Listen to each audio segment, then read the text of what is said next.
গোপালগঞ্জে সংঘর্ষের ঘটনায় এখনো পর্যন্ত 283 জনকে গ্রেপ্তার করেছে যৌথ বাহিনী। শিথিল করা হয়েছে কারফিউ। এদিকে স্বরাষ্ট্র উপদেষ্টা জাহাঙ্গীর আলম বলেছেন, সংঘর্ষে নিহতদের ময়নাতদন্তের প্রয়োজন হলে মরদেহ উত্তোলন করা হবে। দুপুরে রাজধানী শাহজালাল বিমানবন্দরে সাংবাদিকদের কাছে কথা বলেন তিনি।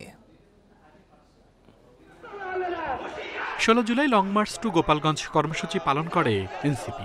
এই কর্মসূচি ঘিরে দফায় দফায় হামলা চালায় আওয়ামী লীগ সমর্থকরা।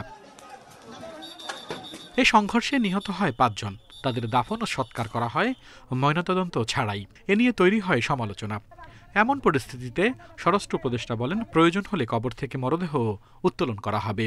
ঢাকার যেটা আছে এটা তো ময়নাতদন্ত হচ্ছে, আর কয়েকটা যে দেখছেন যে ডেড বডি তারা নিজেরই চলে গেছে, তো ময়নাতদন্ত কিভাবে হবে?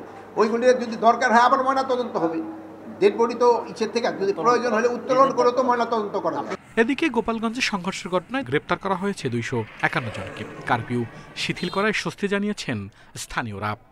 আমি একজন ব্যবসায়ী, খোলাখোলায় ব্যবসা করি, কিন্তু আমার প্রতিষ্ঠানে 1 সপ্তাহ 3-4 দিন বন্ধ, আমি কিভাবে চলবো? জনজীবন আসলে অতিষ্ঠ হচ্ছে, খেটে খাওয়া মাসে খুব সমস্যা হচ্ছে, রাস্তাঘাটে চলাফেরা করতে পারতেছে না। এটা থেকে যেন এদের সাধারণ মানুষের নিষ্কৃতি দেয়।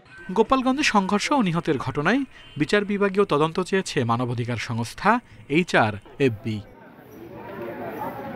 আল আমিন হোসেন, ইন্ডিপেন্ডেন্ট নিউজ, ঢাকা।